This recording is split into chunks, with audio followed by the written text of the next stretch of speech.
But the fire is so delightful.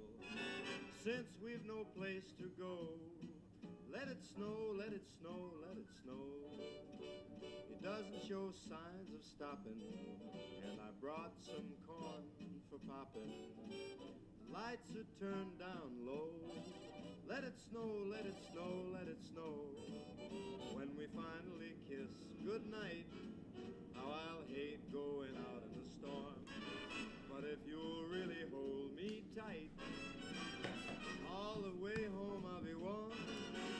The fire is slowly dying, and my dear, we're still goodbying. As long as you love me so, let it snow, let it snow, let it snow.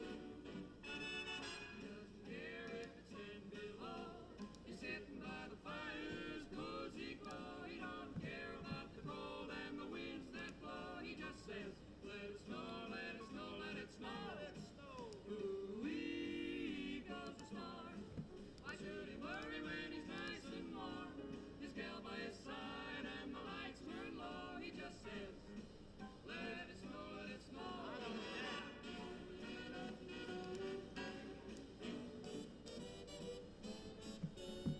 Weather outside is frightful, but that fire is delightful. All right, all right. What's up, everyone? How we doing? Merry Christmas. Merry Christmas. All right. Thank you, Frank Sinatra. Let's get to the good stuff. Let's get to the good stuff. All right. Let's start screen sharing. I am still just holding on to oil. I just let this actually open while I was asleep. Had an alert set if it cracked below a certain level, and then I was like, you know what? I have a good feeling I'd wake up if that happened. So this is just chopping up from my zone from yesterday. I know some of the members opted into stop profit, so some of you maybe took a small loss. At this point, I don't know if I'm going to have a better outcome or not, but we're still in there. But what I want to talk about, what I want to talk about this morning is the impact news we have here in about 5 minutes, unemployment claims. And from here, I believe that, why is my thingy so small? Hold on. I'm like, must have messed that up.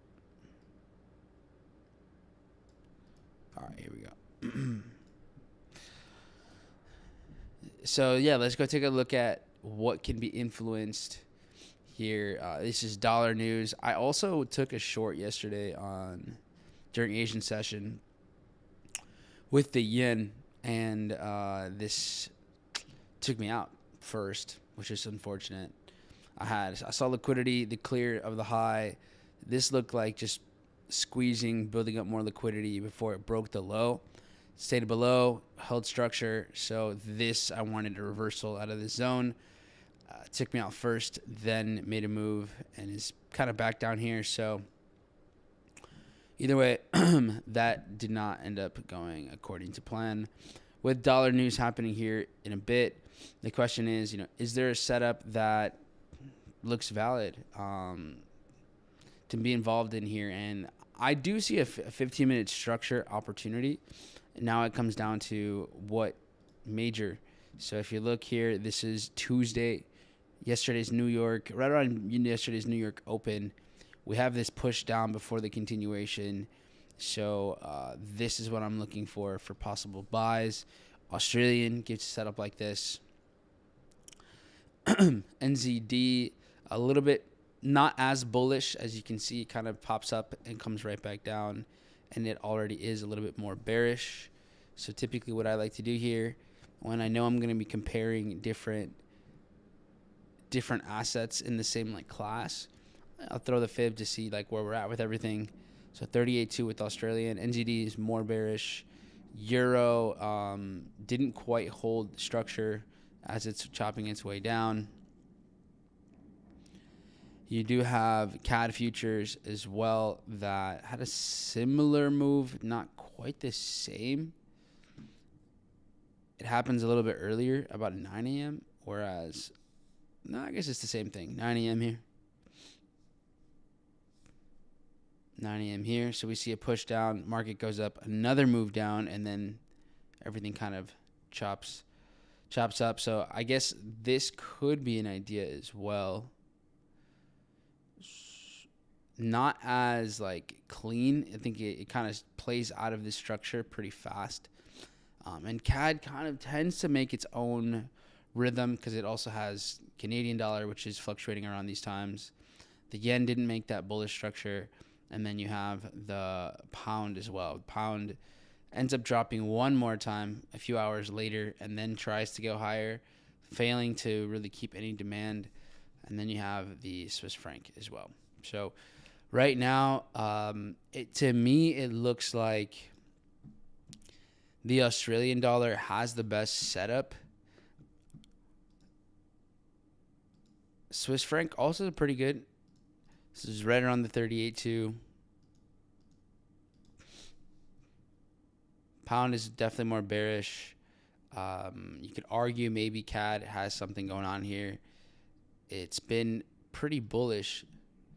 Pullback not as deep, but the setup wasn't as clean. And then you have Australian here, right around the 38.2. So I want to see what this could look like. So if we're going to have, if we're going to be considering some of these ideas with majors, typically what I like to do is I like to just at least be ready with a contract size if it is going to make sense and if it's going to play out. So we can throw on a risk reward tool here. Let's say we're going to take the trade around here. Let me just get a little bit more detail. Yeah, so let's say the trade's going to be right there. This way, I'm good to go. If I need anything here, we're basically ready. All right. With that being said, oil, I am still in the short. To me, it's technically still valid. So waiting on this. And then with indices, looking at the news now, officially we've hit the news event. So starting to get a little bit of bearish movement, nothing too crazy. Looks like news is not going to be super impactful so far. You can see just a small move at this moment. So nothing too crazy. I'm going to set the limit there. Have my alert. This I can just delete at any time. But with indices, right, we've been squeezing for, since like before New York even closed. So this has been a 16-hour squeeze. We're finally working our way up a bit more. So we're clearly seeing the news event starting to influence the market a bit. So what do we have going on? Yesterday we saw, there was liquidity, resistance here, resistance here, resistance here.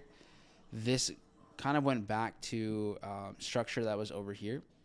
We see the market clear these highs and then immediately reverse. So this was a mitigation of that 15-minute structure. So this, does its thing, if you will. There is more to trade up here. So there's more imbalance. There's another move to the upside way up here from the past. We can go ahead and look at this here. And we can look at this with a little bit more depth. So we can go over here just to get a good idea of what was going on here on the 15th of December. And we see resistance was building up.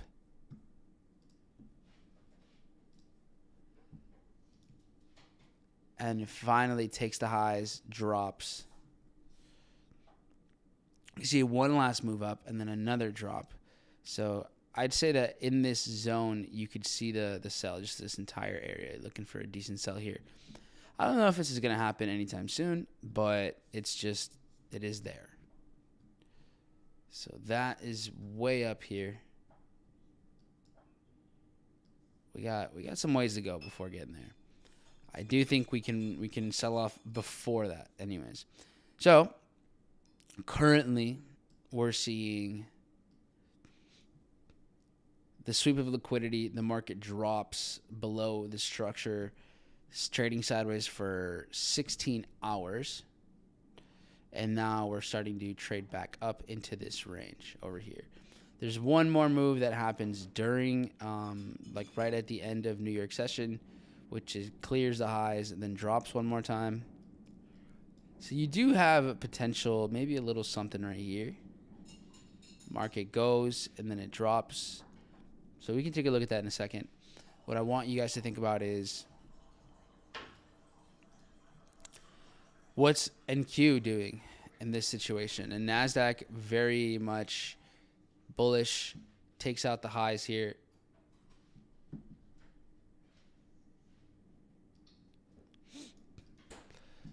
So it's pushing towards the highs at least. So almost breaks yesterday's Asian session, the Tokyo session highs. So we see a big move up and then it drops. Thank you. S&P trading up into this range, and then Dow, slowly working its way up into this zone. So question is, do you stick around and wait for the market to approach, this zone over here? Or do you roll the dice with this last spike up before everything dropped? There's not a lot of liquidity here, not a lot. There's some. There's like an hour's worth of liquidity where it takes the high and then drops, but it's just so tight. I would prefer to just wait for the zone a little bit higher here with Dow and take a position in here. So in this zone, I feel like we have a better chance of a reversal here. And here is another look at this from a higher time frame perspective. You can kind of see where the market has previously reversed out of around 78,817. Some support around here. So narrowing down an entry can be a little bit tougher here. You don't have too much context. Like, it's just kind of very choppy in this range. I think we could keep in mind S&P and Q. Let's see if we take out, the Tokyo highs from NASDAQ. Let's see if we take out these New York session highs from S&P. So you can use if you guys have any sort of, session indicator, you can turn those on. That'll kind of give you a good look. So taking out the highs here for S&P and or taking out the highs for NQ in these last 24 hours, this could be setting up Dow over here. So let's see what how long it takes, what it looks like, and go from there.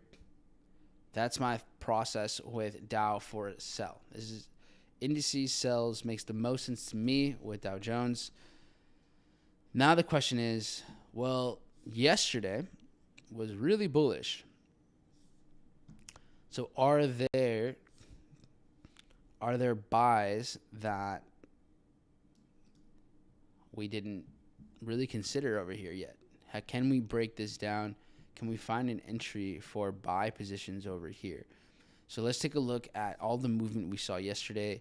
Clearly, NASDAQ, S&P were extremely bullish. So was Dow until the end, and then it started to cool down significantly. So can we get buy positions down here? And looking at structure, obviously, yesterday, if you missed the session, you messed up. We had amazing buys off the open with Indices. But after that happened, we saw NQ immediately rebalance and then just skyrocket. S&P comes back down to here, and then Dow doesn't really pull back as far before it continues, before it rallies. So let's look at what was left behind. You know, what kind of price action is still sitting over here? Could we still have? Do we have a position possibly for a trade over here? So let's look at NQ first. See what it's leaving behind. Nasdaq here has interesting price. Basically, I mean, this does get below this previous low here by just a little bit. So if you look at this, it cracks below by, I don't know, a point and a half maybe. Then the market, so it fully comes down, flies back up, comes down again.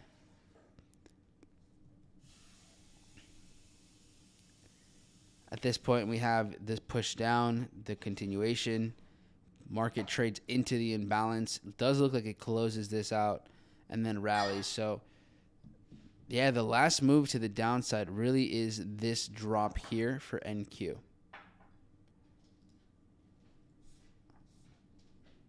From here, the market just blasts off. So if we can see some reversals back down here, then this is where I would be looking for buys with Nasdaq. Now, NQ might not be what drops like the most aggressively. If NQ is the slowest one to work its way down, then this looks like the setup.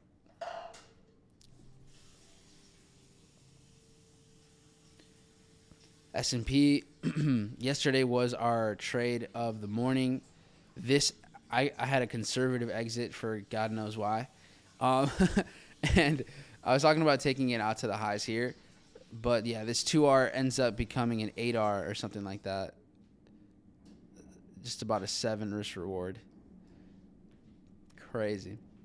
So shorted ourselves a little bit here. It took like a very conservative exit. It was like a 2R. So what does that look like? Yesterday we have price action here, right? Takes the highs, comes back up here for a little bit, about 30 minutes, and then it crashes down into the imbalance, into the push down. This does fill the imbalance, and then this thing just continues and it rallies. So you have one last push to the downside here, which is right there. So this is the final move. This clears out the lows before it rallies. This happens at around going into the new hour, so about 30 minutes after New York open, we get this move here. So this is another area where we can see reversals. Similar timing as NQ. And the market rips, it just absolutely pushes through. So we definitely want to be mindful of how this is continuing to work its way down. Quick update with indices just up top with current price action. NQ is getting pretty close to taking out Tokyo highs. S&P just took out London highs, not yet New York highs. And then Dow is just barely over the Tokyo highs as well, slowly working its way over to here.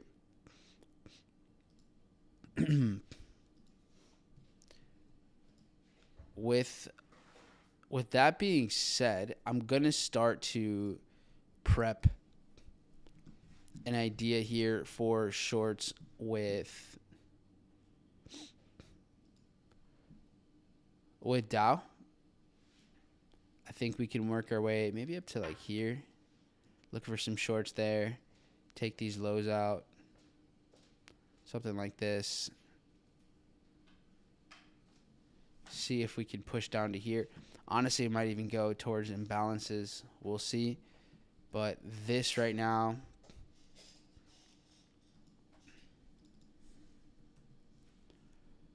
I'm just going to leave it ready. I'm not going to press anything yet. Like I mentioned earlier, I want to see NQ take out, S&P take out New York highs. Nasdaq take out Tokyo highs before making any decisions there. And then similar to Dow or S&P here, right? You have those moves to the downside before everything reverses. Now Dow is a little bit different. Dow has a similar move, but Dow Jones, on the other hand, when yesterday's price action was just going crazy, it makes a big move down, and then it just kind of rallies without any reversals at all. So I want to get you guys to the small time frame so you can see it, but this is it right here. I think I have to. Yeah, here we go. Get to the 1 minute. So it gets choppy fast. So it blasts off with New York Open, immediately comes back. You see an aggressive move here. Here's that last push down from 48,612 down to here, and then it just goes crazy. Just absolutely rips. So this is where I am waiting for a reversal from with Dow. So Dow has setups for buys just like S&P, just like Nasdaq. The question just is, which one's going to be the proper setup? Which one's going to work its way to the downside slowly, controlled, so that we can take a position? Right now, it's a little too early to tell. What looks a bit easier to notice is not the buy, since we're a lot closer to the sells. We can give more of our attention to here. So let's just wait it out. Wait out and see. Meanwhile, while we're waiting for indices, oil just chopping, man. Just moving sideways. What I like about this setup still is that when it's worked its way up, it's lost momentum. So the demand is it keeps losing demand. It's up and down very quickly, right? Up and down very, very quickly. So that, to me, is a good sign. On the other hand, what we don't see yet is we're just not breaking through. But since this has been squeezing for, I don't know, the last, 15, 16 hours or so, a big move is likely to happen. And that can work out in our favor because the risk stays the same, but the longer the squeeze, the bigger the breakout. So this may just end up taking us to this 3R down to here. So it's more and more evidence that things can go in our favor.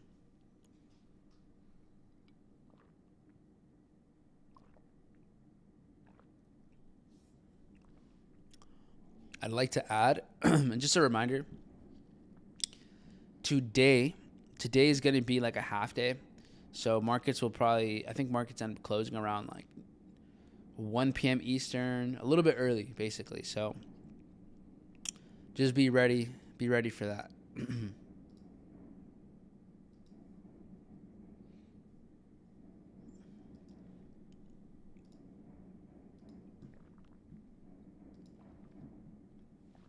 Okay. Oil chilling. Let me look at the chat. Let me say what up. I don't even think I said what's up. What up, gang? Vaughn, what's up? We got Moving Wicks, Puccini in here. Steve, happy holidays. Linda, Merry Christmas Eve. Feliz Navidad, chicos. Feliz Navidad.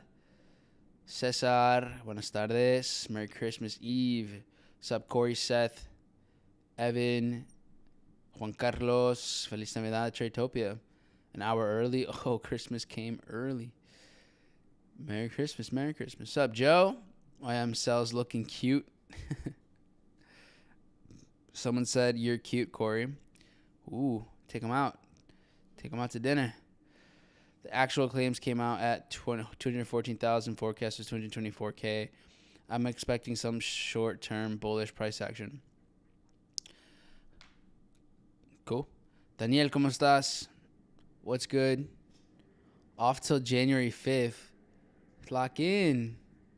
Buenos dias, Nancy. ¿Cómo estás? What's up, Brandon? All the Brandons. All right, cool.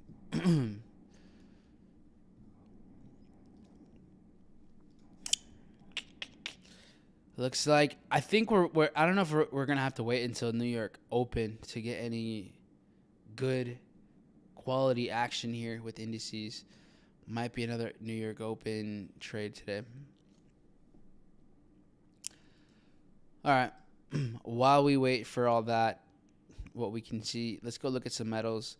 Yesterday, honestly, was this would have been nice to have. So we had a more bearish move with gold. Like gold broke into Monday's like right around New York Open price action. So like 30 minutes after New York Open, it traded right into here, took out these lows, filled the imbalance, and then just popped out of here. Like absolutely just ripped. Gold loves to do that. Gold, that's why gold is pretty cool to trade. Gold does this often. These just big rally moves. So silver also did something similar. Clears the lows, trades into Monday's structure here. Silver doesn't trade as aggressively to the downside though. So I wanted silver buys here. Don't quite get there. Gold ends up playing out. And then once it sweeps the liquidity and comes right back in, at this point, then if you guys remember, you can go back to yesterday's session. I was talking about, okay, cool, then maybe we can get a shakeout setup now that it's up liquidity and it traded back up. And sadly, I just didn't pull the trigger. I didn't feel like, I thought we were going to go a little bit lower. So gold pushed down into here. This lures in sellers and then reverses. Gold gets down to here, whereas silver didn't quite get as low. So silver didn't break, through this low to dip into here before taking a buy. So, yeah, I wanted to see silver go a little bit lower. Obviously, I buy the slowest bear or the slowest bull in this case. So, I wanted to see a little bit of a deeper retracement. Gold gave that. But since gold was dipping down faster, I figured, okay, let me just hold off on that and take silver. And then, yeah, didn't get it. So, the whole move was missed here. Whole move. So, now, if you look at how the market's been moving, silver kind of has been trading sideways since Tokyo session. And gold also has been trading sideways and more bearish since then. So how you can tell like what has more or less movement, you can look at this here from the low to the high. And right now we can see gold is trading between that 38.2 and 50% pullback. Okay. Silver, if we look at the exact same setups, same structure, from the low to the high, it's way above the 38.2. It's sitting at right around a 20% pullback right now. So silver is more likely to work its way down to here for now, at least based on current price action. It looks like silver is dropping more slowly. So it could actually hold this structure better. We'll see. Things change all the time. So it might, silver might end up dropping more aggressively and gold might hold up better. But for now, this is definitely what I'm seeing. And then, so with that being said, we did have some resistance yesterday during Asian session. The market poked up right here. So you see the market take out the highs right over here. Takes these highs out and then drops. Just to show you all what we got going on. Huh? No. You did it? There's no other way to get in? I got in yesterday a different way.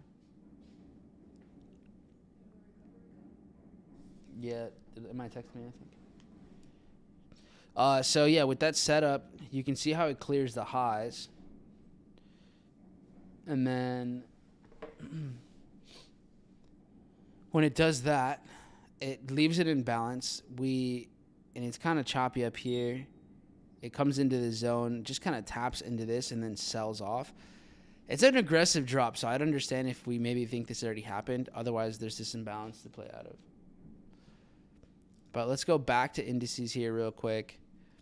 What we're noticing now is NASDAQ is taking out Tokyo highs. So it is the most bullish. We have S&P working its way to the New York highs still. So I'd wait on that.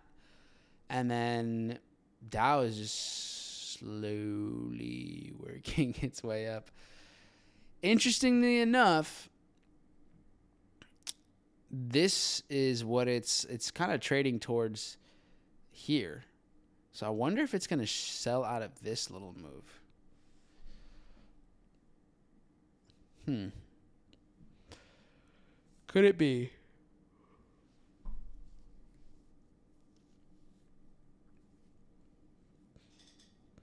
I don't really want to sell out of this area. I feel like it's just so small. It's such a small move compared to this much bigger liquidity capture.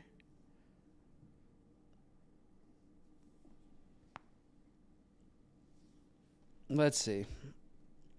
I get it. I mean, like I can see it. I'm sure all of you can understand it.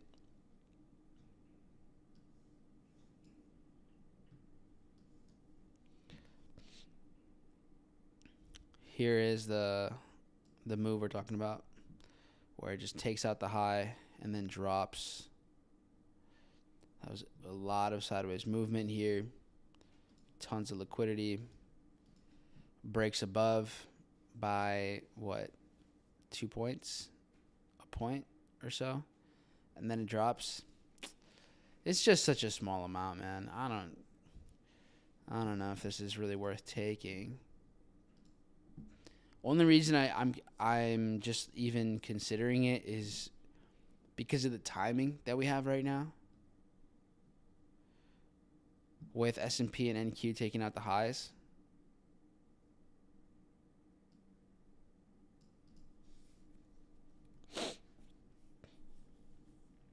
But S&P hasn't yet, so I don't really feel super inclined to take this.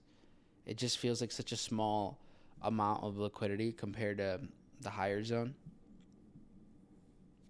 So I think I'm just I'd rather just keep waiting for this one. Anyways, going back to gold, right? We see the market take the highs, move sideways, drop down. It trades right back into this structure.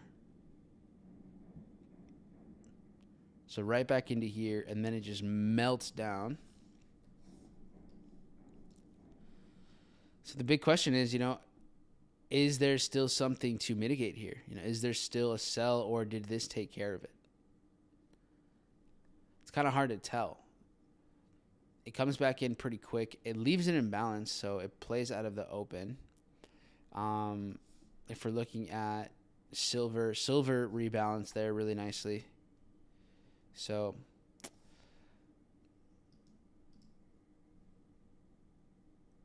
conservatively, I'd say, hey, just call it. It's a mitigation.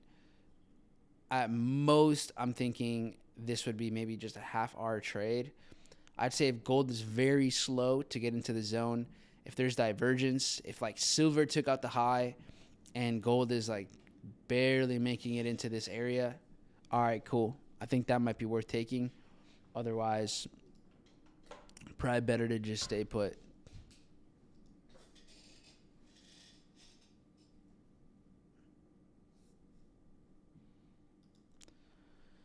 So this is a controversial setup there, in my opinion.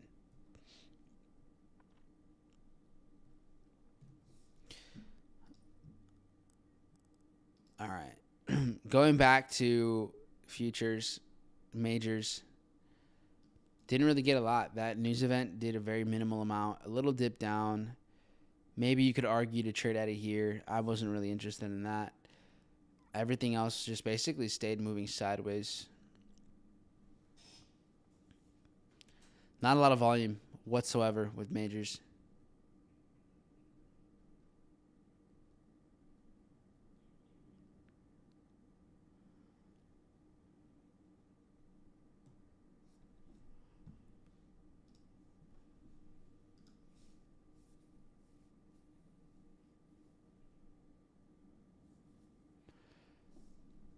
And that basically covers the majority of what we're looking into today. Like, it's a slow. I don't expect us to get anything crazy. You never know, I guess, but considering we have New York Open in 30, now we just kind of let this thing sit here. So let's see what we got. All right, let me go into the chat. At this point, guys, let's take the next, this will be a slow 30 minutes here until New York Open. So talk to me. Y'all can talk to me over here. What's the vibe? What kind of questions y'all got for me overall? It can be about anything trading related, psychology, just the journey in general, prop firm questions, anything that your mind can think of. Let me know. I'm going to drink some water. It's a good time right now if you want, get some water, get hydrated, some coffee, use the restroom. Things are pretty chill over here. That is right. There is a Bitcoin setup. I haven't actually pulled that up in a bit. Haven't been giving Bitcoin the love it deserves.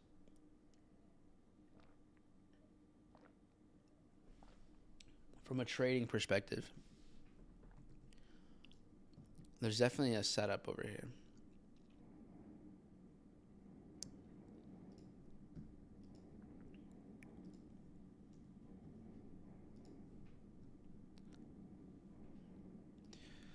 All right, so Bitcoin has more or less been moving sideways for the last, I'd say, like 36 hours or so. And the idea that I like, the one time I can actually use the damn bathroom and not miss a setup. All right, so I don't know if you have the same idea here, Seth, but basically we have a sweep of liquidity right here. The market rallies. We do break above here for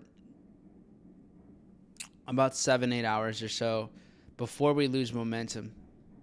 So unfortunately, it's not the best bullish structure. I'll say that. This could have been a much stronger close. It could have created a lot more demand. So that I would have preferred to see. If you're looking at like ETH and Sol, similar situation, they don't break the highs. So I would argue and say that it's asking for Bitcoin to play out, not fully a green light A+ setup to me. I think ETH does a much better job at trading above previous structure here. So this does trade up here for a little bit longer, 16 hours or so, before we start to work our way back down. So I might be more inclined to trade ETH over Bitcoin.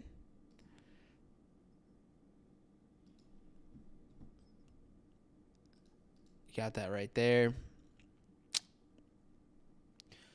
So ETH under 3,000. Just pulled back quite a bit, actually. We were chilling at almost 5,000, right? Like 4 months ago. Damn. 40% pullback right now.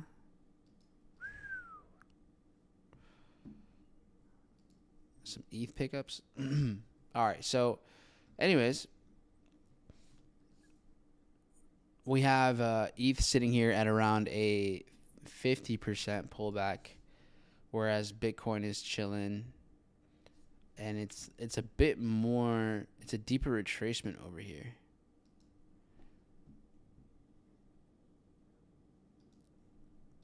I guess they're pretty similar. It just, why does it, I feel like Bitcoin looked way more bearish, but they're pretty similar.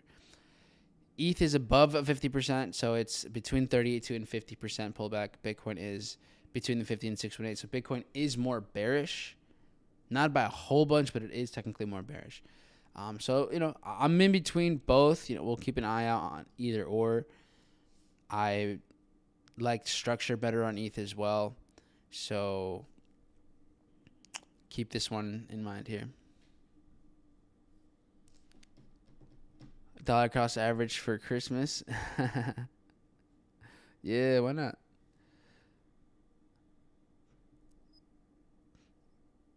Needy in the market type of psychology stuff after losses. Comeback, storage and manage. I don't know what that is. Finance. What about finance? Lifestyle planification. Maybe more specifically, use them in an entire sentence so I can just better understand what you're asking me about here.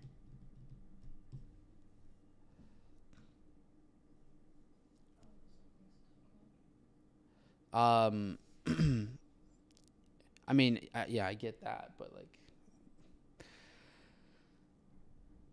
any update on gold, please? Possible. So with gold, we have possible plays, but they're pretty far. Like, in between gold and silver for a possible buy way down here.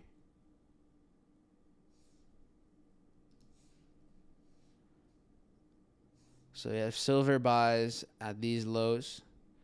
Silver is not lagging, or is lagging behind, so it's very bullish. Gold here has been a bit more bearish, so there is buys down here, but it might take a minute. And then, depending on how the market works its way up, possible sells in gold over here. This rejected very aggressively, so this may have already mitigated. But if silver takes out the highs and gold is diverging, it's still like making a lower high, then I'd say it could be worth a sell.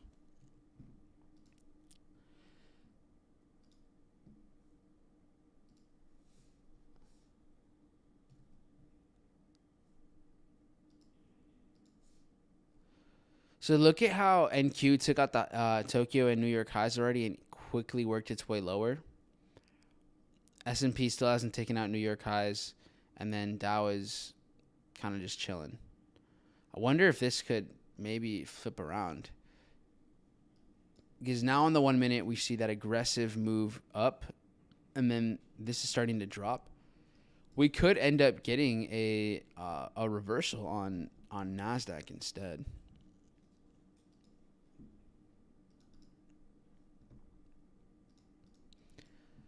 So maybe if let's say this keeps dropping and Dow doesn't, maybe we get something there.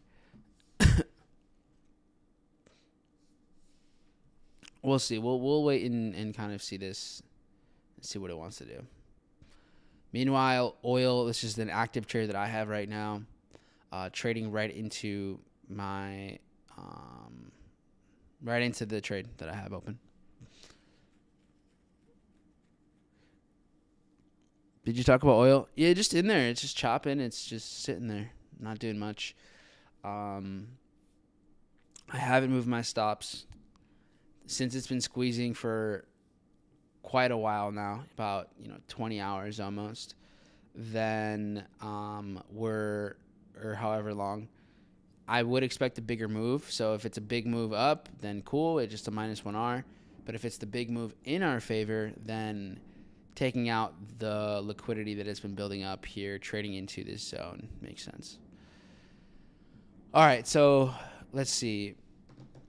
Psychology after taking losses. So we can start there. I think that's a good place to start while we're waiting for the market.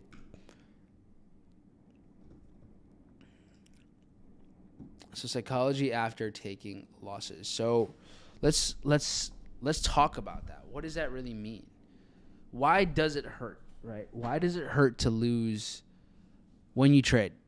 Who can tell me in the chat? Like, why is it for you a bit more painful? Anybody in the chat? when you take a loss trading, what is it about the loss that frustrates you or has you feeling a certain way?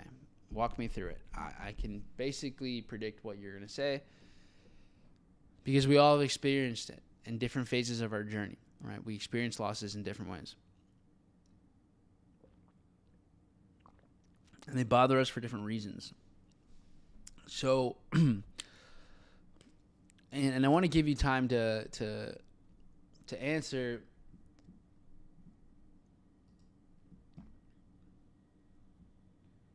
All right, because I'm not a loser. It depends on how fast your stop loss was hit and how fast your TP hits too. Can you elaborate on that?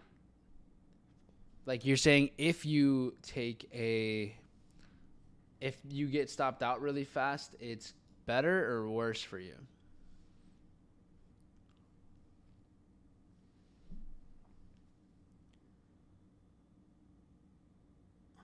Mine's abundance. Like if my TP hits fast, I'll feel more euphoric. Okay. For sure. It feels really nice because it's one, you didn't have to endure being in a trade for very long. You get validated right away. So it gets you more, definitely more emotional. If my stop loss gets hit out fast, I'll be more pissed off. Really.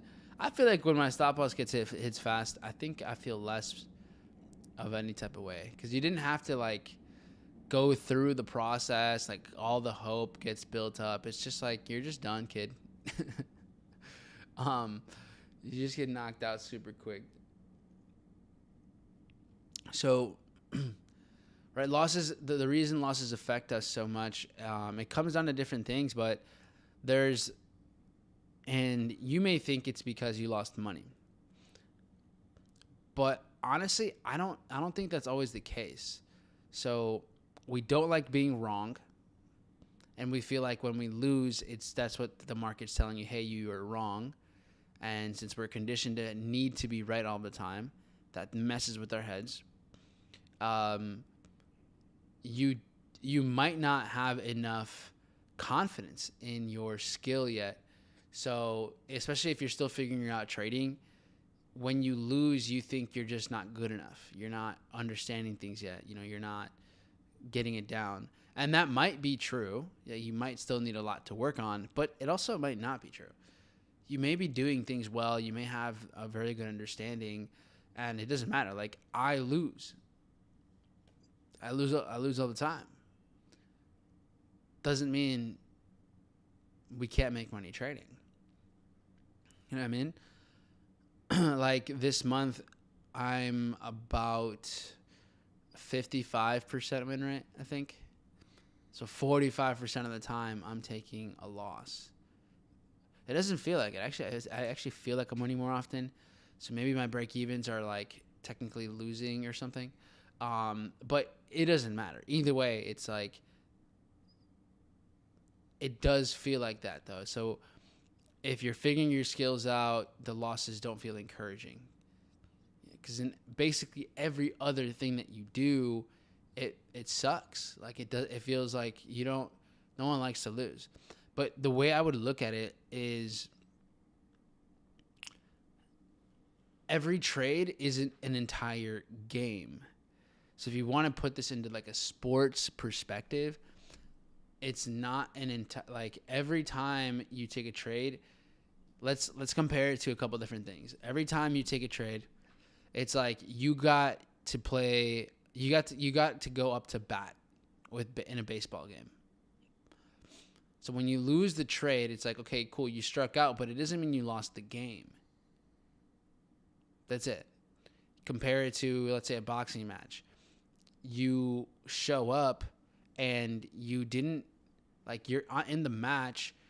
When you lose a trade, okay, it's the equivalent of the other guy got more points, just had a better round and they won the round. You didn't lose the match. You just lost the round. You could still, sometimes you might be better off losing the round, gassing out the opponent so that you can then, have a better, actually stronger around the next one. So think about it that way. It's not that you lost the game when you lose a trade. It's that you just lost a round within the game. You struck out in an inning when you're going to have 3, 4, 5 other opportunities that game. Think about it. Let's say basketball.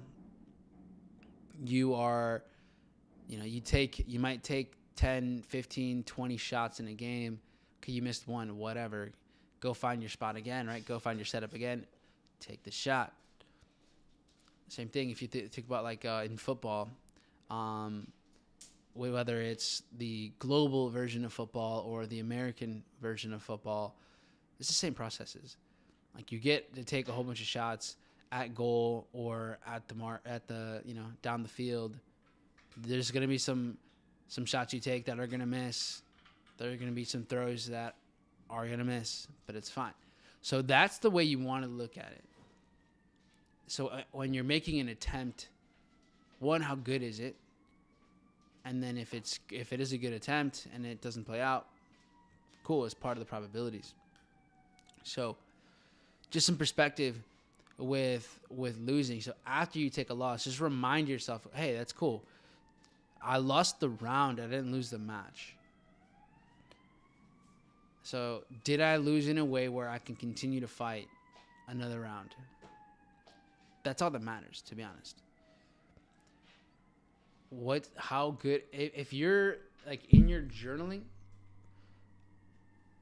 a section or a part you should be developing is how well did I lose? When you lose, did I lose like a professional, or did I get emotional and then you end up throwing away the next few rounds because you're emotional? So imagine you strike out, you're playing baseball and you strike out, and then now you're all upset about it. So when you go up to bat in the next couple innings, it's your turn again. Well, if you're all upset about it and you want to make up for it, then you're probably going to be taking bad swings. You're going to be swinging at everything. You're swinging way too hard. So same thing. If you lose a round in a boxing match and you go into the next round all pissed off and all emotional, you might not be covering your face the way you need to, right? You might not be controlling your breath the way you're supposed to. You might not give yourself the best chance of success because emotions are driving your decisions instead of your reason. So just a couple of things to think about as you're approaching this with your losing. So if right now a loss feels so intense, then even outside of things, you might be giving every trade way too much meaning. And this can happen for a couple different reasons. Either it's a self-worth thing. You've attached your self-worth to the outcome of a trade. Or you're currently milestone achievement driven. So what that means is there might be this thing that you want. There might be this milestone. So whether it's passing a challenge, making X amount in a day, maybe it's $1,000 day, you want that.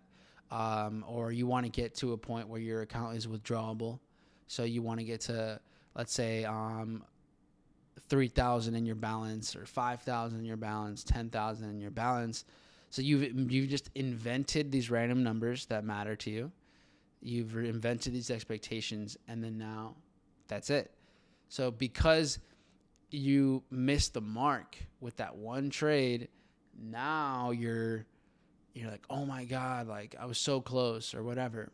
So you start to get emotional. You're trading to get to a number, to get to something, instead of just trading. We have to let go of that. Like, don't trade for a milestone, for an achievement. Just trade. Let go of when this has to happen. That's not completely in your control. It's really not. So we have to stay sharp in that aspect of things. So if you're noticing you're a bit more emotional after losing, then you're probably giving too much importance to something outside of you, to a metric. So if you, and I get being milestone driven, like we all want to win. If you're competitive, you want to win, but you just have to redefine winning. What does winning mean in this specifically?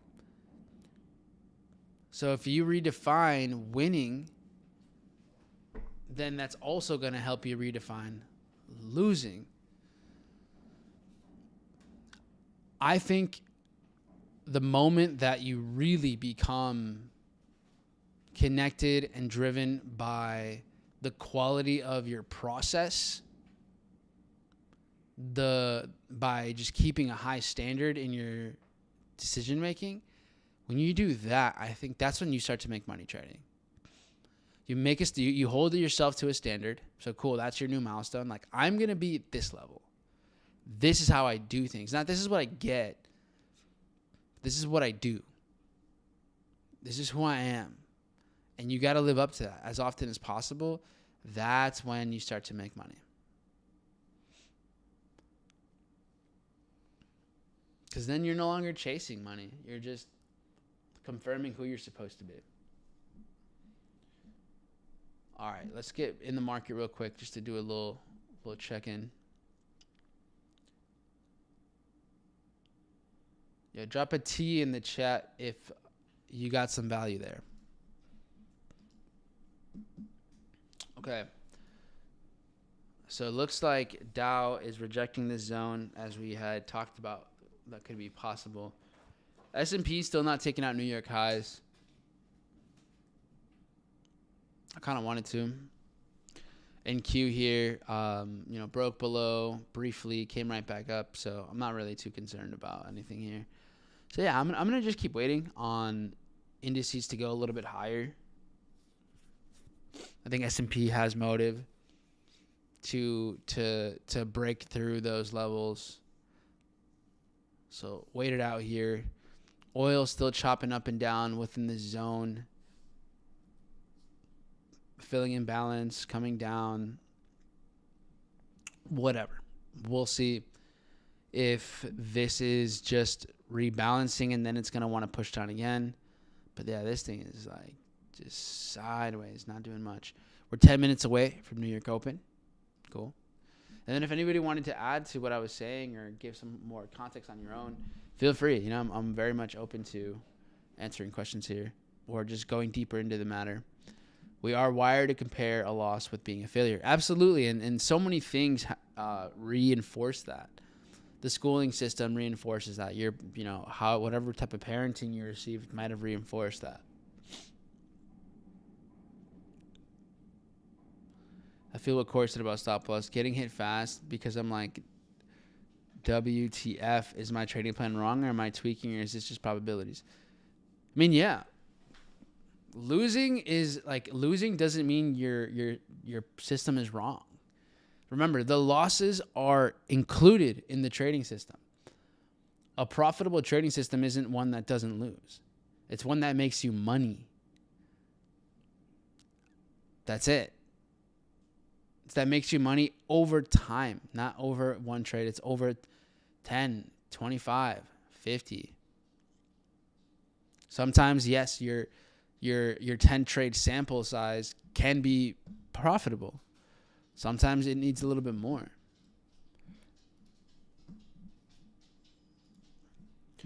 That's my problem. Market says, nah, you're good, little bro, in like 10 seconds, and I want to put a hole through my monitor. Okay, well, there's another thing. If you feel like you're being little broed, then that might be a sign of ego. That might be a sign of, that's like a personal identity thing. When I'm in, it does nothing. I go off and market moves. Waited for the market to get in my zone just for me to lose in 30 seconds. Same thing, right? We got to, like, the time. This isn't your job. You don't get paid for the time you put in. You get paid for the performance. It's performance-based. Sometimes you're there and, you just doesn't pay you what you want. But it's like a project. You get paid for the project, for the overall project, not just like, oh, I showed up, I did it, 2 hours of work. That doesn't matter. It's like, okay, did you get it done later? I didn't realize how much pressure I was putting on myself with regards to my milestone. When I passed the other day, I legit felt so light.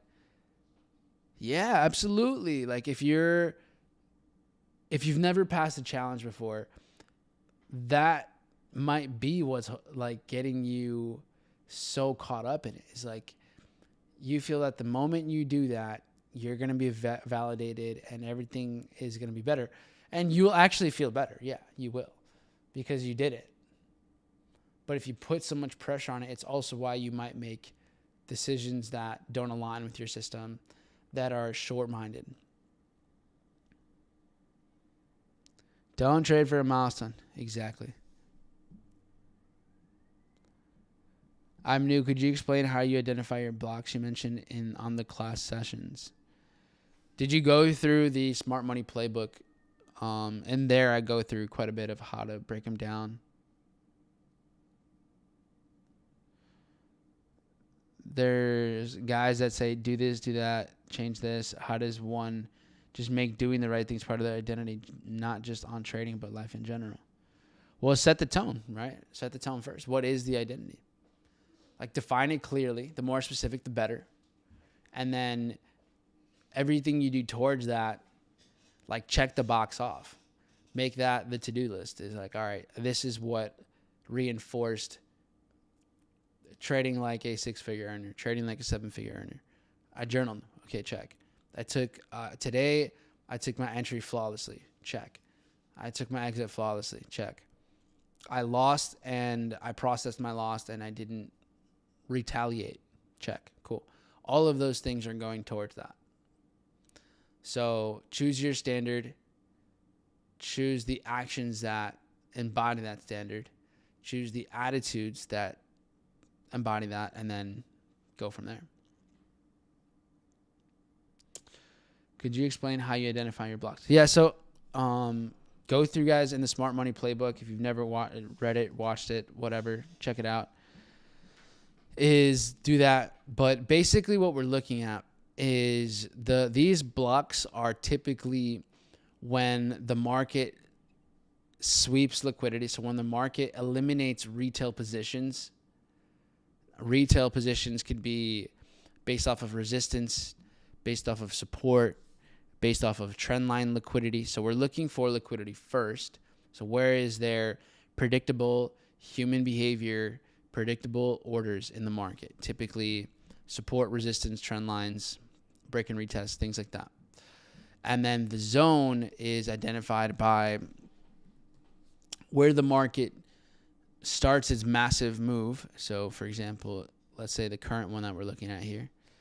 This spike up clears out days worth of liquidity and from last week too. So this is where this begins. Right up here. Up here we had resistance. You see the market take out the high and then reverse. So once it clears liquidity, and then the market quickly leaves this price. So what you also want to see is that there's not much demand. The market doesn't chop up and stay up here.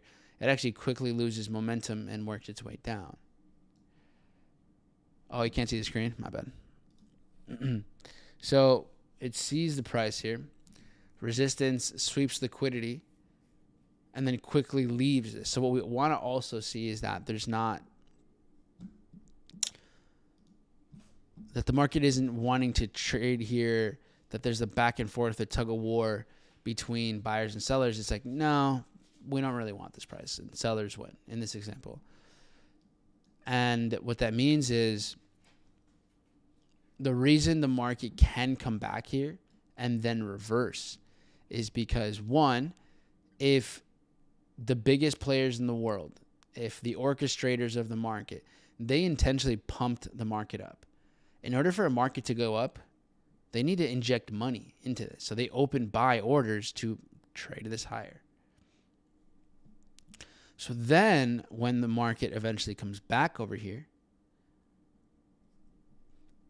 there's the buy orders that need to be closed out so that they can get their money back, not take losses. And from there, now that that money is available, well, they can open up sells and then drive it back down. So that's what we're seeing. We're trading the exchange from buyers to sellers or sellers to buyers, and with the big pools of money. So remember, guys, we're 2 minutes out right now from New York Open. Curious to see what happens next here. NQ starting to drop aggressively already. So this area, remember we were looking for sells up here. Here's where like we take the highs out and then move. I think we could get back over here. Let's see what this looks like here with the open. So I'm going to have split screen between NQ and Dow. Let's see what the market gives us here.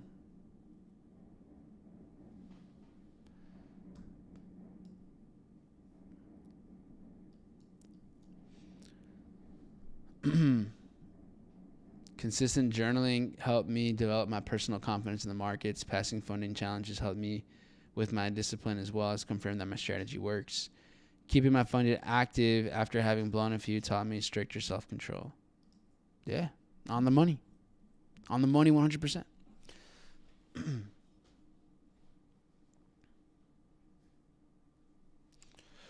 All right, so as you guys can see, NQ took a nosedive, traded down into just earlier into London session. There's still a lot of liquidity down here, Tokyo lows, London lows, all that good stuff. So this might have wanted to just rebalance before shooting right back up. So let's see what happens. What I like here right now, and I'm going to make these independent from one another. But I still like the short up here for Dow.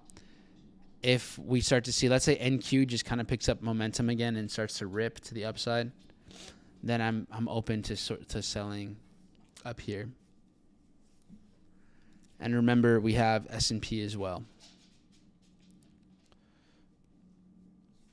All right, so New York Open hits. And, yep, look at that. Dow mitigated this area perfectly.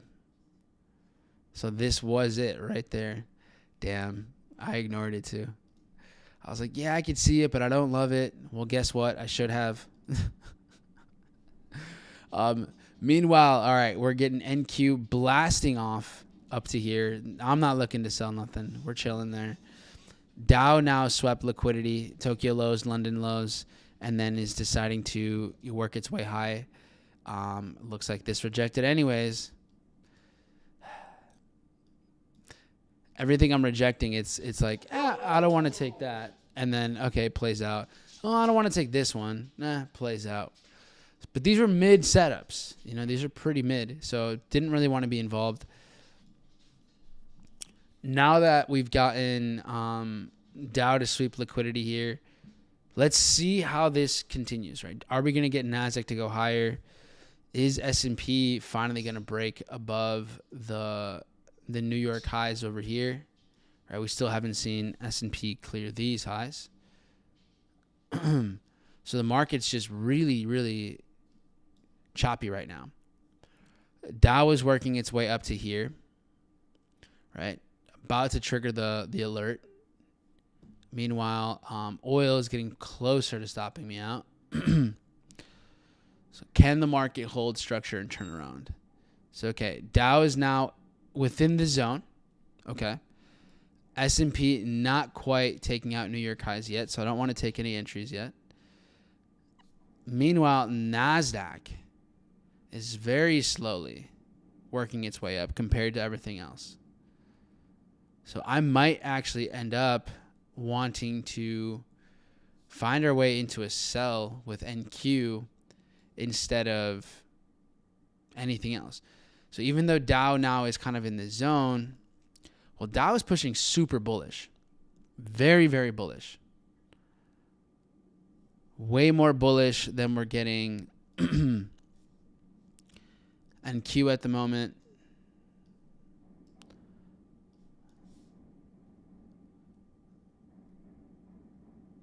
So for the moment, I'm holding off on any buys. My bad. I'm holding off on any sells with Dow. It's way too explosive to the upside compared to NQ that's kind of like struggling to trade even higher at all. So unless NQ just picks up a crazy amount of bullish momentum while Dow holds this down, I'm going to stay out. This is because of my correlating, like divergence and correlation ideas here. And it could change, right? NQ might just pick up a ton of momentum, and then Dow is maybe a little bit slower. If that's the case, then I'm down. So we shall see, my friends. Have a good day, Brandon. So I'm open to possible shorts with Dow, but I want to see NQ and S&P like rally here. I want to see those take the highs first.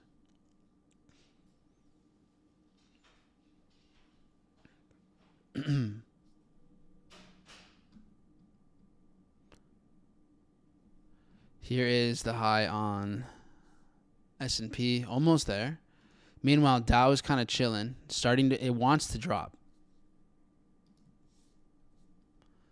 It's rejected a bit, about 40 points. The whole move here was about 60, 61. It's basically about to get there.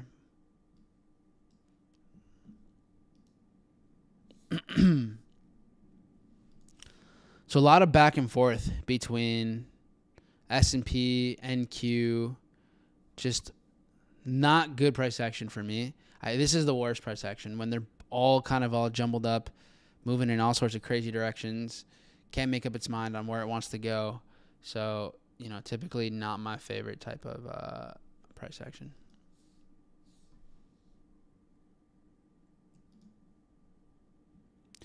Dow has officially mitigated. No trade taken due to the nature of how that moved. Now it looks like it's about to take out the New York highs for S&P.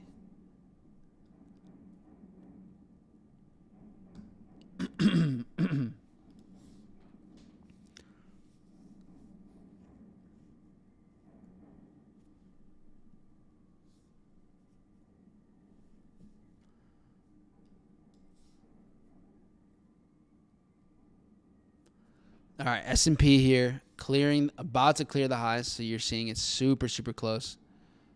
Really, really close to taking anything there. At this point, it looks like the market might want to push back up one more time before it drops. It would be an entirely different trade with the divergence between, S&P trading above New York highs. You have NASDAQ that's dropping again out of this zone up top.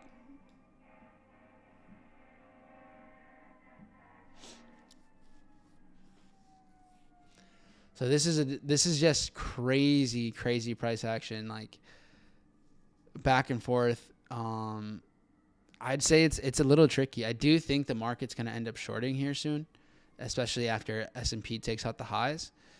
The question just is, what is going to short? Is it going to be NQ? Is it going to be S&P? NQ already starting to work its way down very aggressively. So these are just going back and forth and back and forth. So if we zoom out, S&P has liquidity, equal highs right now. Check.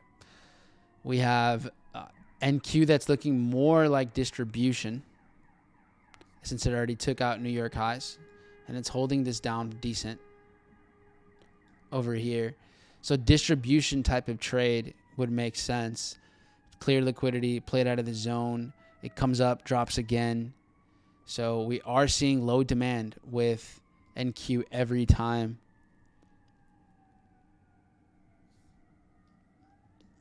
So I want to wait and see where is S&P when it takes out those New York highs, if it takes out those New York highs. And then is that going to set us up for any sort of trades here? You've seen now Dow cleared the high, came back down, came right back up. So Dow is actually staying here significantly better than anything else. I'm not chasing NQ trades right now. I talked about this being a potential zone, but this is way too choppy and indecisive for me to take a trade.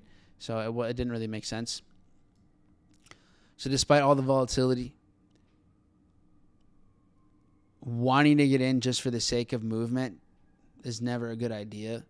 Like, oh, yeah, maybe I'll get lucky. If you have your textbook set up, yeah, cool, take it. But if you're just like kind of going by the vibes, not sure that's the best approach. So holding off on this, you could end up, having a better opportunity later. So I think just being patient with the market is what's going to have the actual payoff later. Oil still sideways, chilling.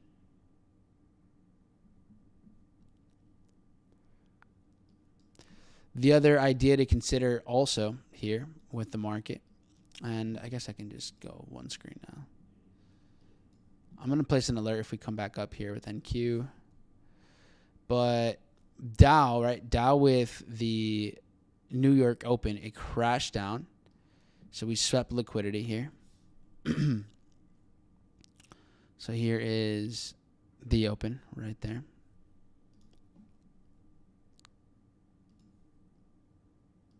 That takes out the lows. So you have this move right there. And then that, sweeps tons of retail buyers. The market immediately comes back up and then immediately comes down. So this is, as of right now, this doesn't prove that buyers are in control, buyers are in demand. Not quite. Comes down, comes back up. So if we keep trading up here, then sure, maybe we have a buying opportunity later. That's possible. But keyword, possible. Possible.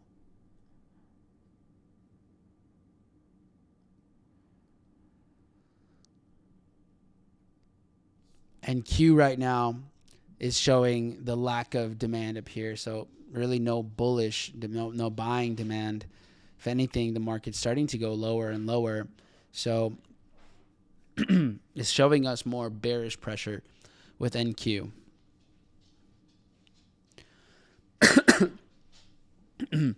While Dow is holding up here.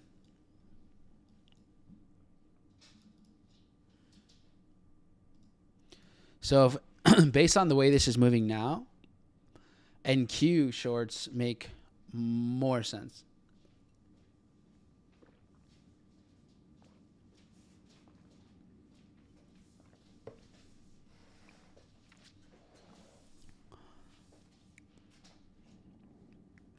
So NQ shorts could be a play. Dow buys could also be a play later. NASDAQ has the incentive of this London and Tokyo low liquidity as well later on. Look at Dow pushing higher. S&P looking to crack that area. And then NASDAQ's the slowest to get its way down. Okay. So let's say, look at all of this liquidity here build up over in this zone. That's S&P taking out New York highs. So now the question is it worth taking a short with NASDAQ somewhere within this zone?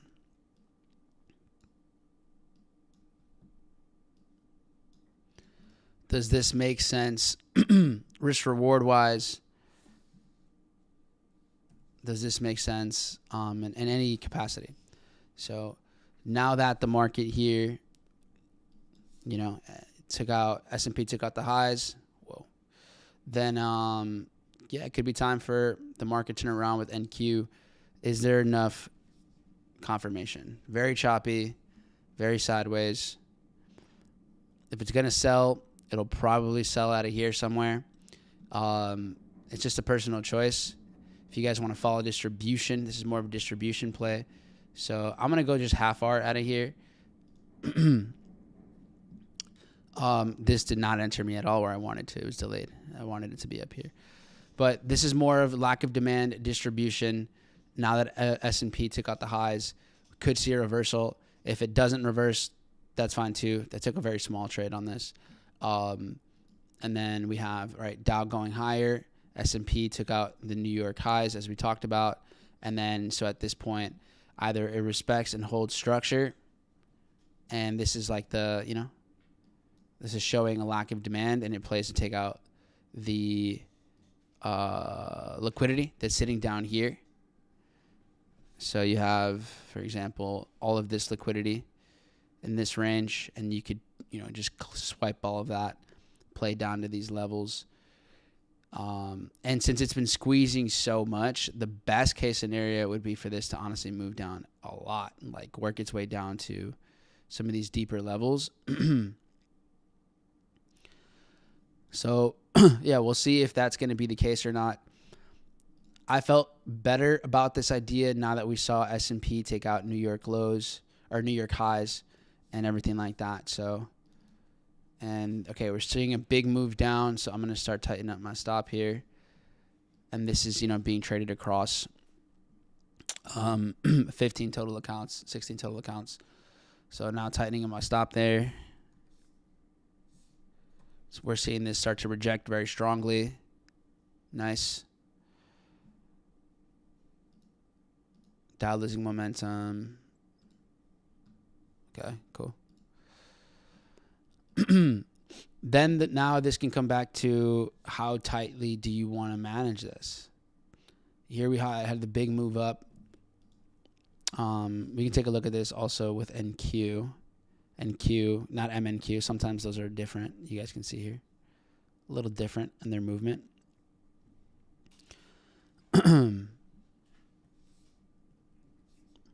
Market pushing down. We have a little bit of structure here. Could play off an order block later. So tightening up the stop completely here.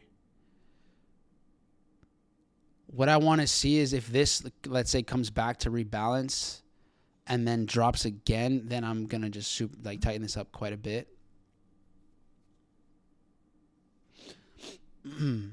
Okay, like this, right? Out of here, if we now drop again, then I can go ahead and start to protect my trade.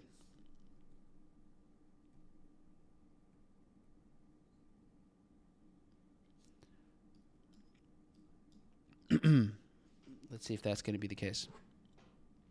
Either way, now it's a reduced loss.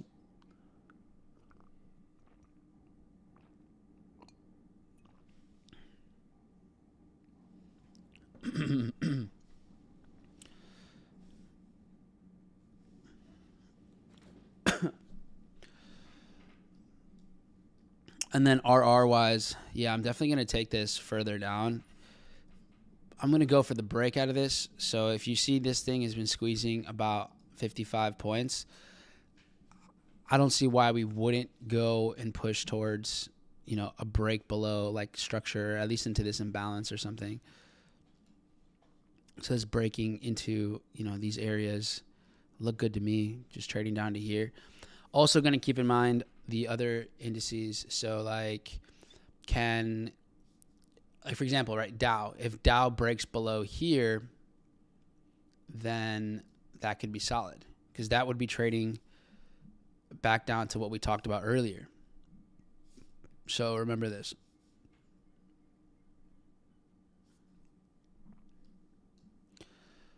So we have Dow that did that spike up, spike down, then just went crazy. So if Dow wants to come back to here, when Dow finally gets into this imbalance, then I could start thinking about taking profit on NQ. We're building up more liquidity down here by the lows of the day still. So there's more liquidity built up here. Here's the 5-minute time frame. Tons of retail buys over here, like just a hilarious amount. All up in here. Liquidity, liquidity, liquidity, liquidity. So I haven't tightened my stop yet just because I want to see more demand down here. Maybe it pulls up one more time before it drops. So yeah, I want to see it break through first. Could I probably give myself a little bit of wiggle room in here? Yeah, but I want to give this trade a shot because Dow only goes higher and Q is holding it down. So once Dow Jones here, probably once it takes out these New York highs, once it does this, I'm assuming from here, then it could more than likely start to lose some steam. And then if Dow starts to drop and Q should have a pretty aggressive second leg down. Those are my predictions here. So let's see if we get a sweep above this anytime soon.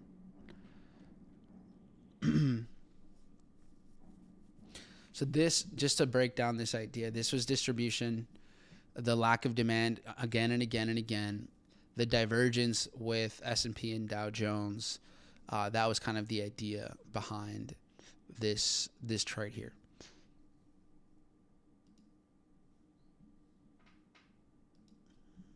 Okay, nice, and more movement downwards. Less than 10 points away, Dow is from taking these highs and then dropping some more.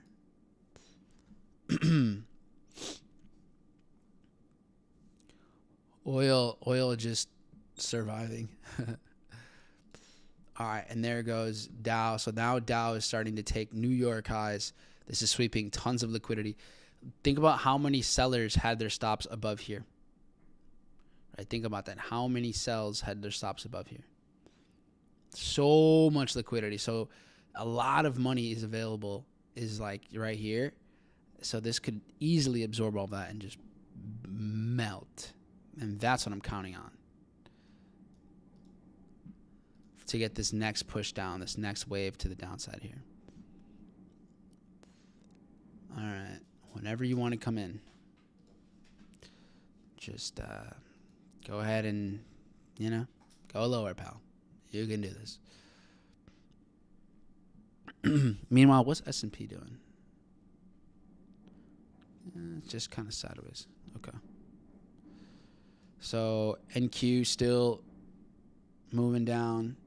If you're someone that's more conservative, if you're like, I just don't think it's going to come back up here, then hey, tighten up your stops, do your thing.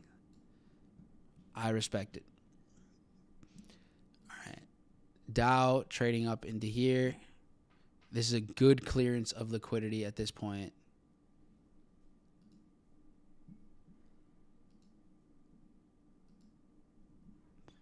And Q luring in buyers and buyers and buyers and buyers.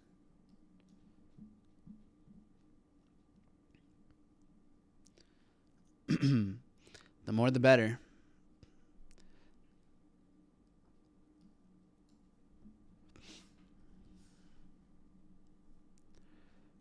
Yeah, I mean, this has been moving sideways for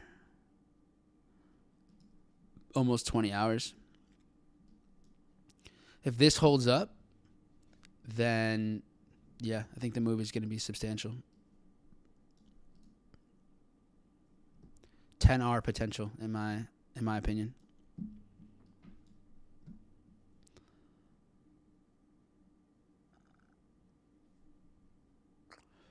Let's see if it holds up. ¿Comprarías en Dow? It depends, maybe. I might buy Dow if this holds even better. Like if this stays like this, yeah, I might have to. Well, I guess that sounds weird. It would just be valid. Yeah, if it just stays bullish, we might have a good valid trade over here. It's not slowing down.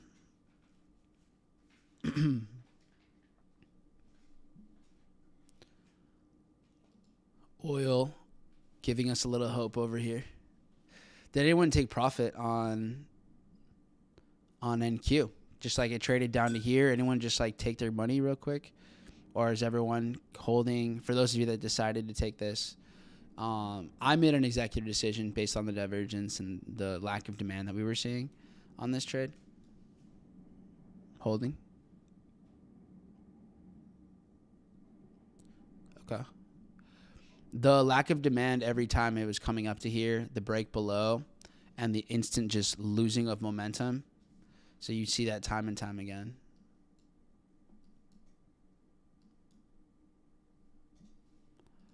All right, starting to lose a little bit of momentum here with Dow just dropping a little bit.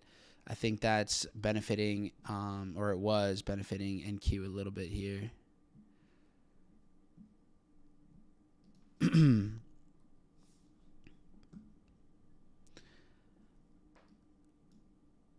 So, yeah, I think there is a chance this spikes up into here one more time. That's why, like I said, I'm willing to let it trade. I like the RR potential to see this trade out, to give it like the room, not to expand my my risk any more than what it is, but just to give it at least this structure.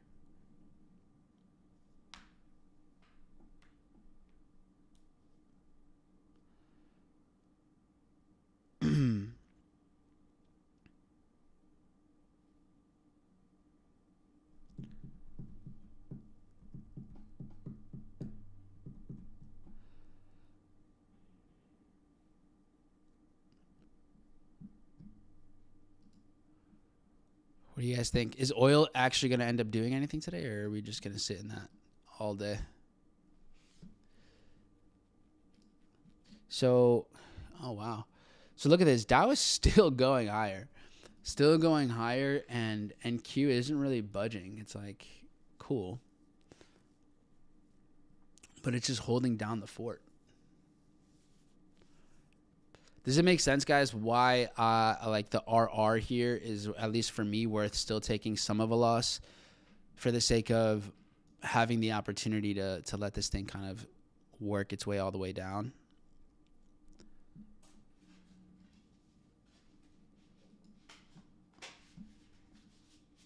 Yeah, okay. Guys on gold at 44.90 had a good initial bounce. Haven't looked at gold really here in the last 30 minutes or so. I'm not really interested in buying gold in this area here. Gold below a 618. Silver way up here. I'd rather just wait on silver.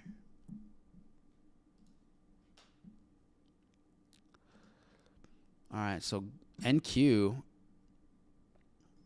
coming up a little bit more. Maybe it wants to trade into this imbalance one more time.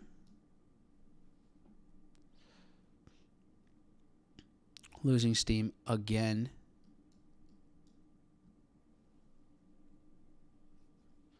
Five minutes out, going into the next hour.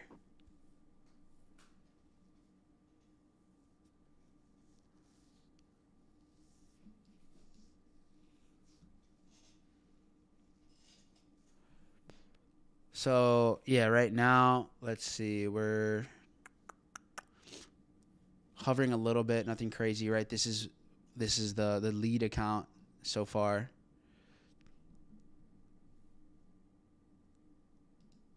Going back to silver. So, yeah, I would need the market to drop a lot more to do anything with metals right now. I'm not really in a rush there. All right, so interesting. It looks like Dow and NQ are just like in opposite directions. So now that Dow is starting to push lower, NQ isn't really I thought I was under the impression that they would start to correlate together, and maybe they will. And now that we're seeing Dow start to push down, we'd see NQ go alongside. Like they would just move in unison. And that might be the case. Don't have too much evidence of that quite yet. But as you guys see, it happen all the time. Like they sometimes will trade in opposing directions. and then they end up lining back up together later on. For sure. Anything on majors? Nah, not really, man. Majors are kind of like duds right now to me. Yeah, thanks for joining. Thanks for being on. Hope you guys are learning something. Obviously, we're here Monday through Friday. I won't be streaming tomorrow, but I will be on Friday. Look at this, Dow. So Dow with the quick liquidity sweep comes back in. Interesting developments here. Could be a case of a shakeout here too. So we saw the explosive movement from over here. Takes out the highs. 120 point move. Right now, market's working its way down. Could be one of those good old break and retest. So it could lure in plenty of buyers. If we get something like this, we might come back down to here. We might get another short opportunity. We'll see. We shall see, my friends. It's kind of bouncing pretty quick, so holding off right now.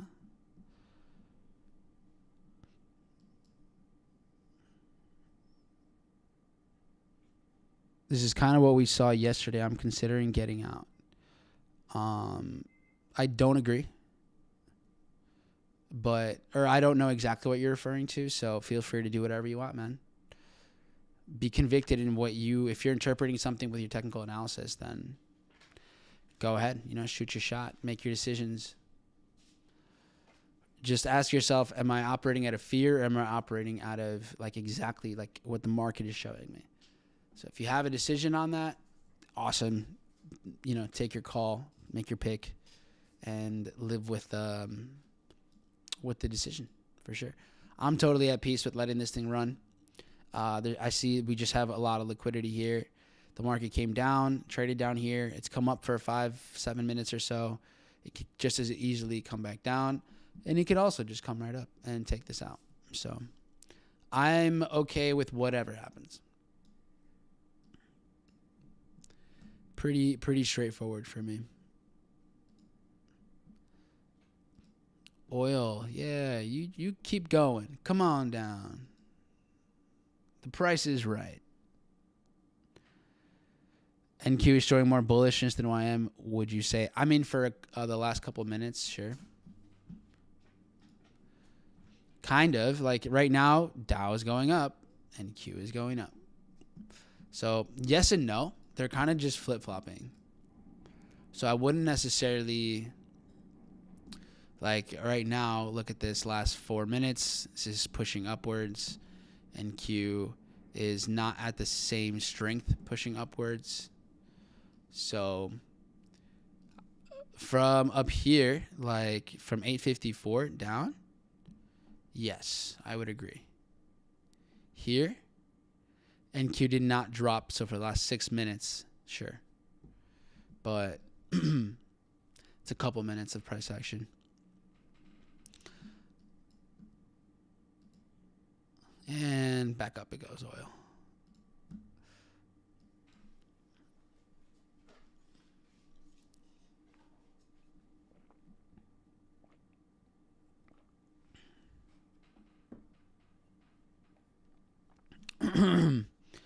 Feels like I'm in the bull now.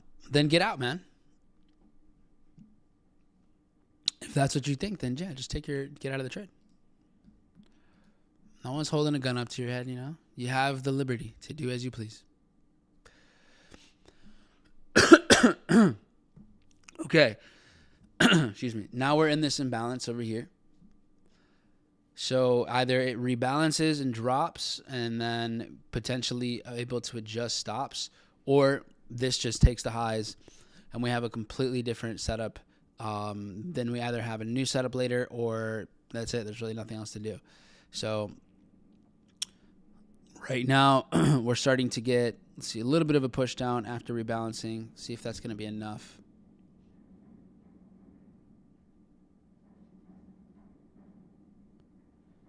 Stayed out. Perfect. Silver buys. Is it down there already? Did it just like tank?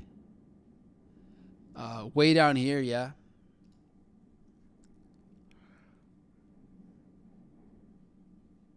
And at this point, yeah, it looks like you're let's see, like we're starting to see Dow push down a little bit and Q push down a little bit.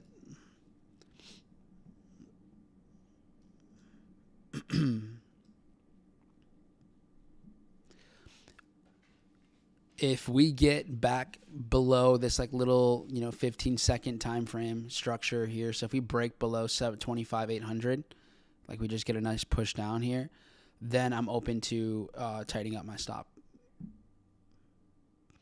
For now, just going to keep it how it is.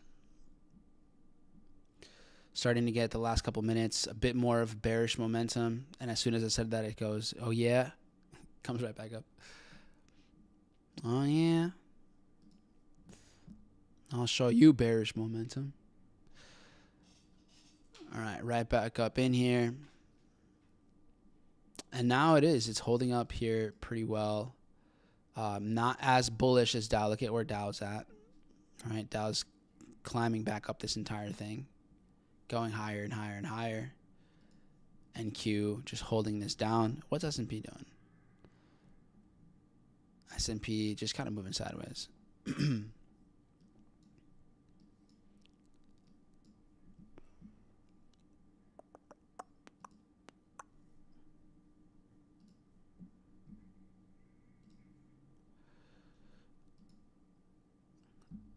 So gold playing out of this order block. Not an entry for me.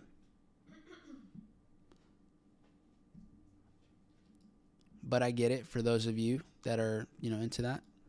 Cool.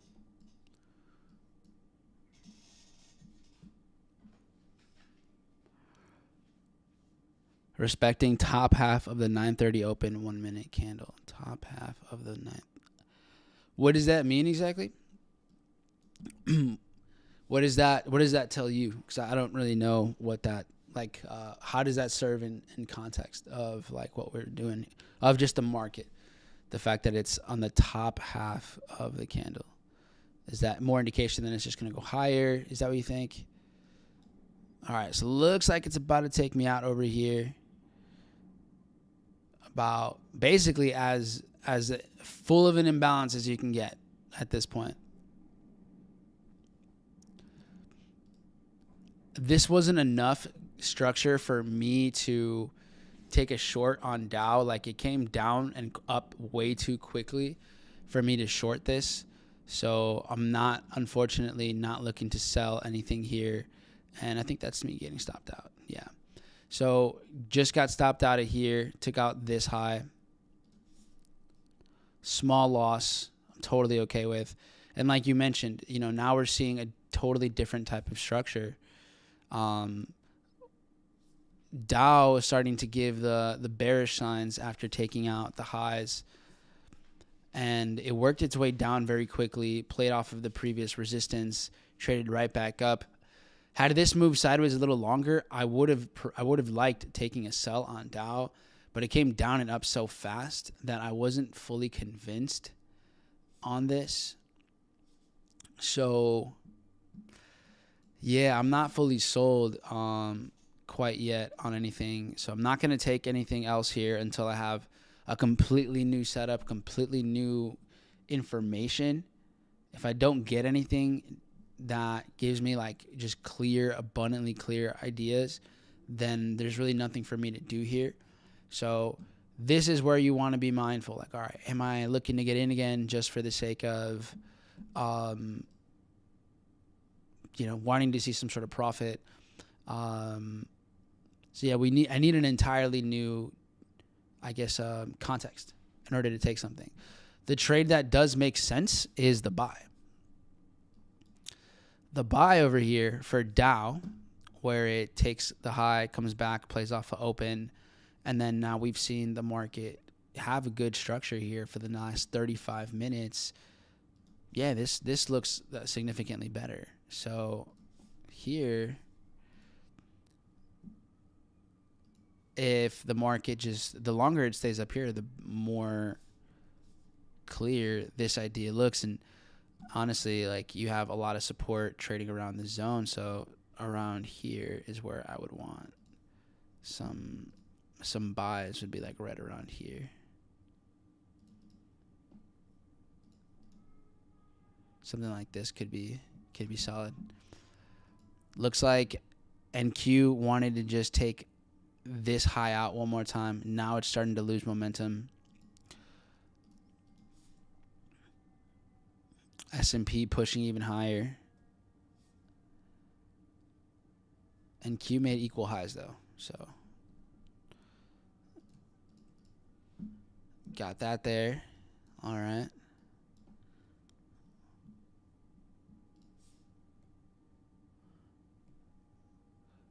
Dow pushing, S&P pushing, and Q going higher. Yeah. So honestly, the Dow buys could be solid. Maybe we get another, I don't know, sweep, reversal, blah, blah, blah. That could be possible. There's like 3 hours left of New York session, so there's definitely still time for a new setup to appear and kind of give us a bit more context. That's definitely a possibility. I'd say wait for that instead of doing anything to instead of trying to force anything.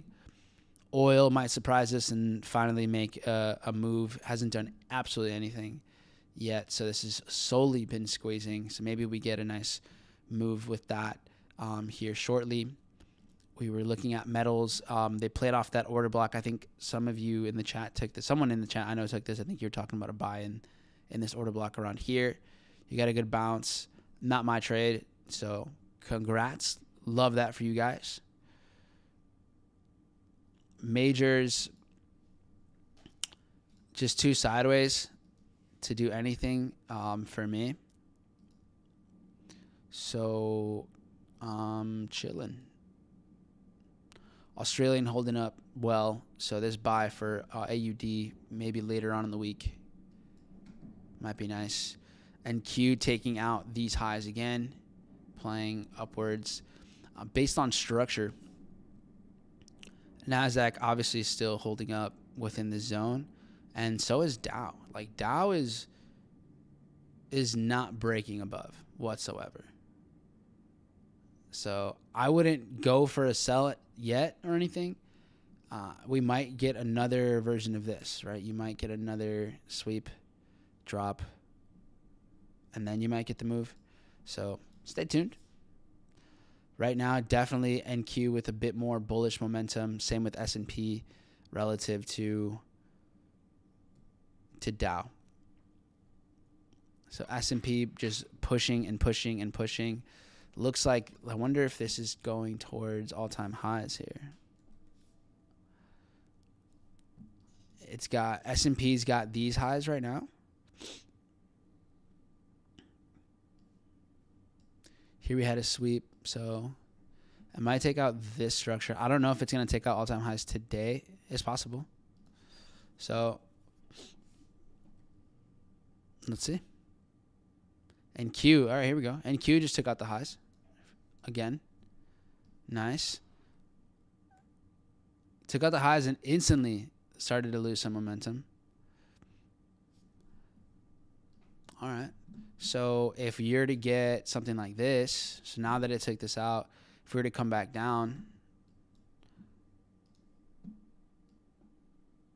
create some structure, then we can see the short or even lower. You know, this might not even give us that. It might just completely melt. And then it would be a mitigation setup.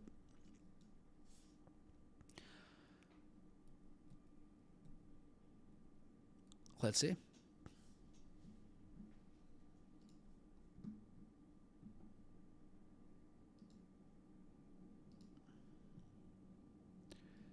Meanwhile, oil just back and forth in here.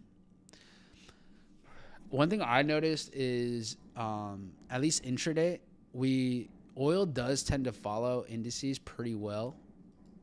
So if we start getting a sell-off out of this, I feel like we're going to see oil dump too.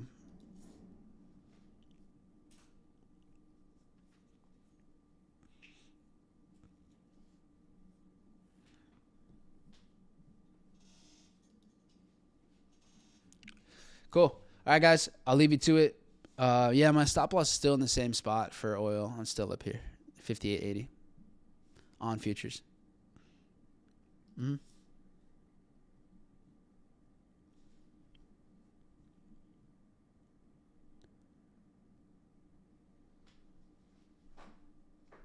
Futures ticker for symbol. It's ES. Yeah, ES. If you want to trade micros, it's MES. The current contracts for indices end in H right now. Yeah. Awesome, guys. So we floated into with NQ, right? So our trade with NQ originally went down to actually about a 2R, almost a 3R actually. No, I think the stop was, where was my entry here? Stop was right here maybe.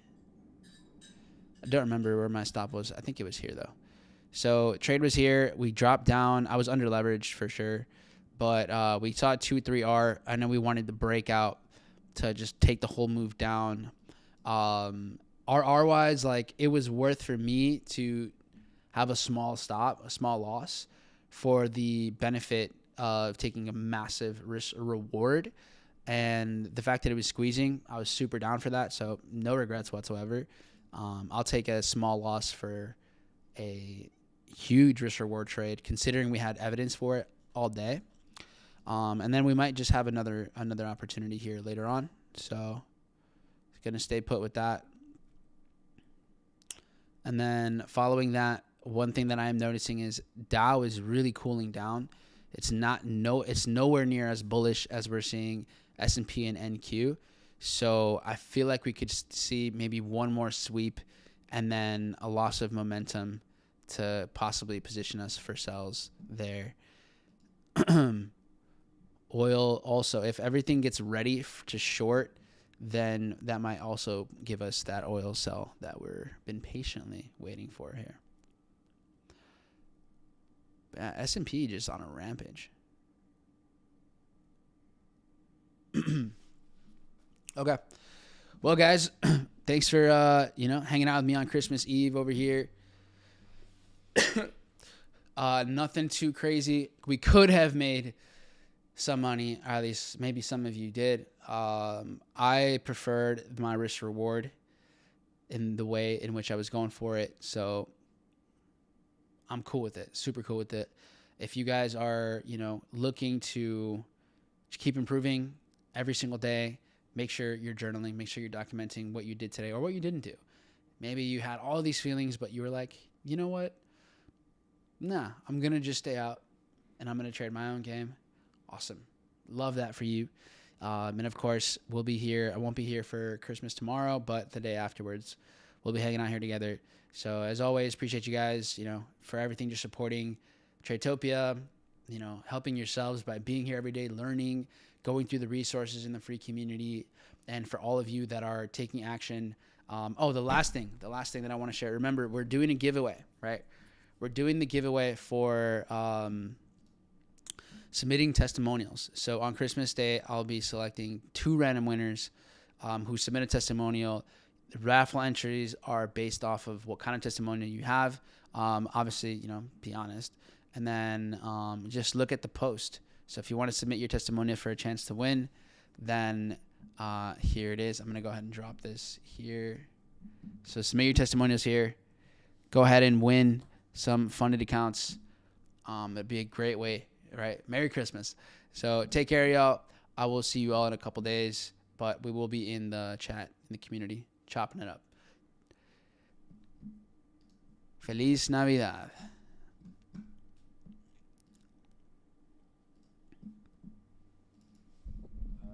yourself a merry little Christmas. Let your heart be light. From now on, our troubles will be out of sight.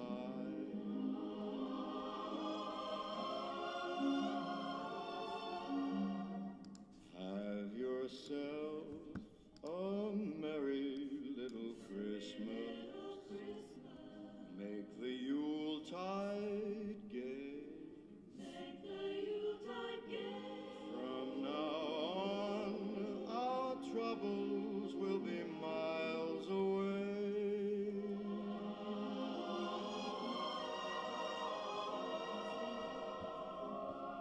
Here we are as in olden days, happy golden days of yore.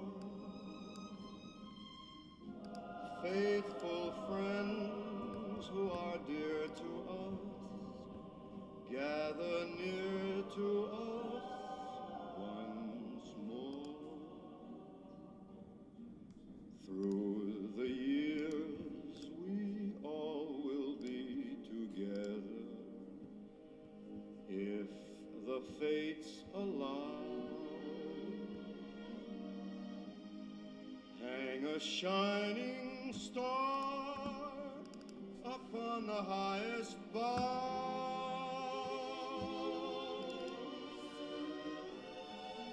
and have yourself a merry little Christmas now.